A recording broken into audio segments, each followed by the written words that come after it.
kebajikan. Bapak, Ibu, dan saudara-saudara sekalian, bangsa dan setanah air, seluruh rakyat Indonesia yang saya cintai, yang saya banggakan, hadirin yang berbahagia.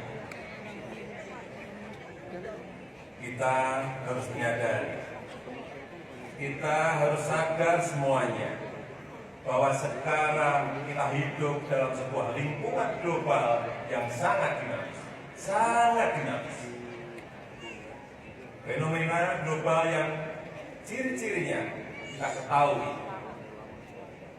Penuh perubahan, penuh kecepatan, penuh risiko-risiko, penuh kompleksitas, dan penuh kejutan-kejutan yang sering jauh dari kalkulasi kita, yang sering jauh dari hitungan-hitungan kita. Oleh sebab itu, kita harus mencari sebuah model baru, sebuah cara baru, nilai-nilai baru dalam mencari solusi dari setiap masalah-masalah yang kita hadapi. Dengan inovasi-inovasi,